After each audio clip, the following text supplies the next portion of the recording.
जिस तरह से हिमाचल में कांग्रेस की जीत हुई है, लेकिन गुजरात में वही बहुत बेकार प्रदर्शन किया है कांग्रेस ने। गुजरात में तो कोई किसी की हार जीत नहीं है। जब नरेंद्र ने कह दिया भूपेंद्र रिकॉर्ड तोड़ेंगे, तो समझ जाओ रिकॉर्ड तोड़ेंगे, क्योंकि मतलब पूरे हमारे देश के प्रधानमंत्री मुखिया जो कह देते हैं बाहुबली वही होता है। तो हम सबको समझना चाहिए था कि मोदी जी ने जो कह दिया वो होना है।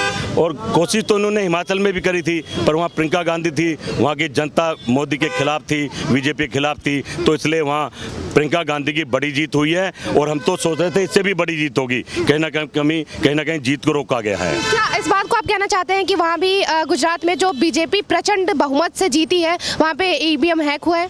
100% हुआ है। गुजरात की जनता रो रही है, महंगाई, बेरोजगारी, बुरा हाल है, घर घर में लोग लाचार हो गए हैं। 27 साल का जो लोगों की नाराजगी थी, और जो आपने देखा पुल गिरा, लोग कितने मरे, कौन वोट देगा उनको? लेकिन लोकतंत्र की हत्या हो रही है और लोग सब चुप हैं, और करने वाले एमसीडी में भी भाजपा हार गई दिल्ली में, तो क्या लगता है यहाँ पे ईवीएम हैक नहीं हुआ? आंकड़े कह रहे थे कि भाजपा का सुपड़ा साहब है, दिल्ली में एमसीडी में 15 साल से लोग नाराज है, और यहाँ भी नंबर 2 पे खड़ी है, और कह रहे हैं मेयर भी बीजेपी का होगा। तो कहना कि समझने सोचने की बात है, चिंतन की बात है। लोकतंत्र और संविधान का मजाक उड़ाया जा रहा है। ये सभी दलों को जब तक चुनाव का बहिष्कार हम नहीं करेंगे, ये ऐसे जीतते रहेंगे, कहीं कम जीतेंगे, कहीं ज्यादा जीतेंगे, पर जीतेंगे जरूर। लेकिन हिमाचल में कैसे ईवीएम हैक नहीं हुआ, आप कांग्रेस जीती? भाई आप समझो, हिमाचल में भी छेड़छाड़ इन्होंने करी है। इन्होंने सोचा था हम टक्कर में हैं, बराबरी में हैं, थोड़ी बहुत बढ़ा दी होंगी, जो सामने थोड़ी बढ़त आ रही है 25-26 की, वो ईवीएम से ही बढ़त आ रही है। जनता ने तो नकार दिया था, बिल्कुल नकार दिया था। वहाँ पर दूर दूर तक बीजेपी नहीं थी, वहाँ नारा था कांग्रेस के 60 और बीजेपी के 8। क्या उस हिसाब से परिणाम या रुझान आ रहे हैं? नहीं आ रहे हैं। तो गड़बड़ तो है, और जब तक रहेगी, जब तक ये ईवीएम मशीन रहेगी, जब तक ईवीएम मशीन है, विष्णु भगवान भी मोदी जी को नहीं हरा सकते, ये सोच लो। ठीक है मैडम, आपका जो हिमाचल का जो क्वेश्चन था उसको कुछ बोलना चाहूँगा। हाँ जी।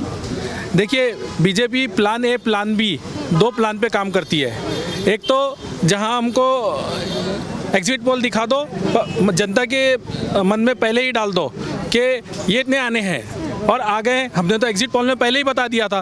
तो एग्जिट पोल ऐसा हो गया है कि जैसे आपको जो फीडिंग करना है ब्रेन में, दृश्यम जैसा, जैसे दृश्यम मूवी में आपने देखा है कि जो विजुअलाइज इफेक्ट ब्रेन पे होता है, वही इफेक्ट के ऊपर काम कर जो आपको बड़ी जीत बतानी है। और प्लान भी ये है कि कहीं पे एक स्टेप पीछे हो जाओ और थोड़ा सा आप क्लोज कर लो, 2-4 आगे पीछे कर लो, और जब आपको ज़रूरत पड़ी तो पैसा देके खरीद लो और वो स्टेट का गवर्नमेंट चेंज कर दो।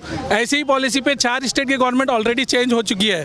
तो आप जैसा देखेंगे कि मध्य प्रदेश में इन्होंने चेंज किया, महाराष्ट्र में इन्होंने चेंज किया, तो कर्नाटका में इन्होंने चेंज किया। तो जहां ये क्लोज पॉलिसी पे काम कर रहे हैं, इसी क्लोज पॉलिसी को वो आगे यूटिलाइज करते हैं फ्यूचर में।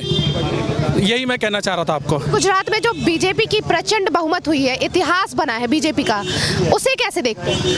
मैडम, आप ये नहीं समझ रहे हैं, गुजरात मॉडल पर ही तो मोदी जी 2 बार से जीत कर आ रहे हैं। अगर गुजरात मॉडल ही नहीं रहेगा तो आगे पूरी जनता देश कैसे संभाल पाएंगे? तो गुजरात मॉडल उनको एट एनी कॉस्ट जीतना था, और यहाँ पे उन्होंने और किसी को नहीं आने दिया। इसके बाद में फिर जो क्लोज फाइट उन्होंने दिखाई है, वो आप समझ सकते हैं उससे कि वो प्लान बी है उनका। लेकिन जो कांग्रेस का सुपड़ा साफ हुआ है एमसीडी से और गुजरात से, इसे कैसे देखते हैं आप? देखिए, यही तो करवाना है उनको, अपोजिशन खत्म करवाना है। आप ये समझिए कि अपोजिशन स्ट्रांग होगा तो क्वेश्चन पूछे जाएंगे, तो ये अपनी मनमानी नहीं कर पाएंगे। तो इनको बिना जनता से पूछे, बिना जनता के कॉन्फिडेंस में लिए, या बिना जनता को ये देखे कि भाई जनता का मिजाज क्या है कोई भी कानून चेंज करने के लिए, तो ये मनमाने कानून जो ये बना रहे हैं, ये इसीलिए बना रहे हैं कि हमारा कोई विरोध ना हो। अगर विरोधी पार्टी ही स्ट्रांग नहीं रहेगी और जनता को भी ये बिना उनके फेवर के यानी जो कानून बनाने हैं वो अपने हिसाब से बना पाएंगे। तो उनका एक ही मोटो है कि आप अपोजिशन ख़त्म कीजिए, और अपोजिशन ख़त्म करके सारा काम कीजिए। और कांग्रेस ही एक इतना बड़ा अपोजिशन है पूरे ऑल ओवर इंडिया में जो इनको डट के मुकाबला कर सकता है। क्या लगता है 2024 में भी कांग्रेस टक्कर देगी बीजेपी को? देखिए, जिस तरीके से राहुल जी भारत जोड़ो यात्रा कर रहे हैं, इससे आप देख सकते हैं कि आधे से ज़्यादा इंडिया का उनका दौरा हो चुका है, और कहीं पे भी मीडिया ने उनको कहीं पर भी बहुत ज़्यादा उसका वो वैल्यू नहीं दिखाया है, क्योंकि मीडिया भी कहीं ना कहीं एक तरफ काम कर रही है। तो आपको ये एक्सेप्ट करना होगा कि राहुल गांधी जी को कितना, यानी कन्याकुमारी से लेकर तो महाराष्ट्र से लेकर तो राजस्थान, हर स्टेट जैसे जैसे ये बढ़ रहे हैं वैसे वैसे पब्लिक सपोर्ट बढ़ रहा है।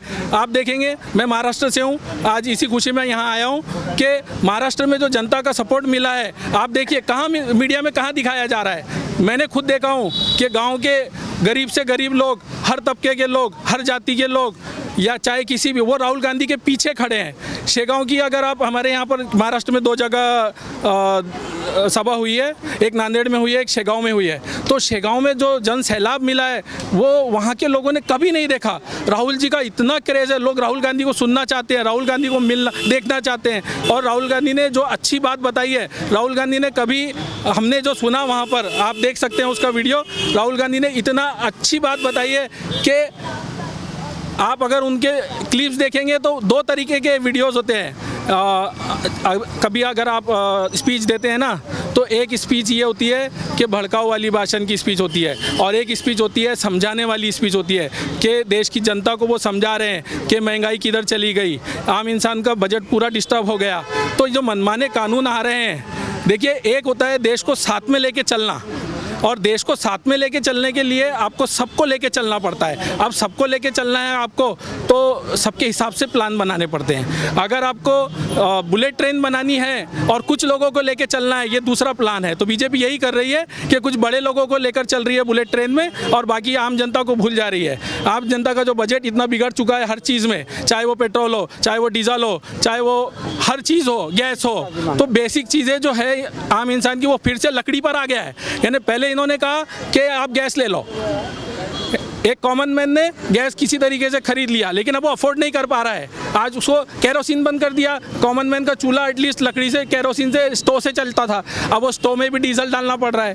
तो इतना बिगड़ चुका है कॉमन मैन का बजट कि आप इमेजिन नहीं कर सकते। पूरा देश परेशान है, देश कहीं ना कहीं डरा हुआ भी है, क्योंकि देखिए, अगर अपोजिशन को ही इतना डराया जा रहा है तो कॉमन मैन कितना डरा हुआ होगा। तो इसके अंदर लोग राहुल गांधी के पीछे हैं और पूरा देश जाग रहा है। इसी के लिए भारत जोड़ो यात्रा शुरू की है कि जो तोड़ने का काम है वो जोड़ने का काम हो रहा है। अभी मैं अपने 2 वर्ड्स खत्म करूंगा। Thank you. कि हिमाचल प्रदेश, उत्तराखंड और जम्मू कश्मीर, यहाँ पर चोरी करने का रास्ता नहीं है। एक ही रास्ता है नदी के किनारे किनारे से। क्या लगता है कि हिमाचल प्रदेश में मोदी जी चोरी नहीं कर पाए या फिर ईवीएम हैक नहीं हो पाया? हाँ, वहाँ पर चोरी नहीं कर पाए। हाँ, इसी यही कारण है कि हिमाचल में चोरी भी नहीं वैसे होती है, क्योंकि जो चोरी करता है पकड़ा जाता है, क्यों रास्ता वहाँ नहीं है चारों तरफ से। हाँ, ये सिंगल रास्ते हैं। हाँ, तो वहाँ चोरी नहीं हो पाई है। गुजरात में चोरी हुई है, यूपी में चोरी हुई है। हाँ, तो जहाँ पे बीजेपी जीती है वहाँ वोटों की चोरी हुई है। ये बताइए ना कि यूपी के अंदर 1 महीना पहले जो वोट पड़ा था वहाँ से भाजपा जीती है, और जहाँ 2 दिन पहले पड़ा था वोट, गिनती से 2 दिन पहले वोट पड़ा था, वहाँ पर सपा जीती है और दूसरी पार्टियाँ जीती हैं। ये नहीं आप आंकड़ा लगा सकती हैं, आप मीडिया में चल रही हैं ना। हाँ, तो ये मीडिया वाले आंकड़ा नहीं लगा सकते हैं कि जहाँ 1 महीना पहले से वोट पड़ा था, हाँ, वहाँ पर तो भाजपा जीत गई, और जहाँ बाद में वोट पड़ा वहाँ पर सपा जीती और पार्टियाँ जीती। आपका कहना यह है कि ईवीएम हैक हुआ है गुजरात? बिल्कुल, ये चोरों बेईमानों की पार्टी है, लुटेरों की पार्टी है, गरीबों की पार्टी नहीं है। कांग्रेस जो है गरीबों की पार्टी है, गरीबों के लिए काम करती है, ज़्यादा काम गरीबों के लिए करती है, पैसे वालों के लिए कम करती है।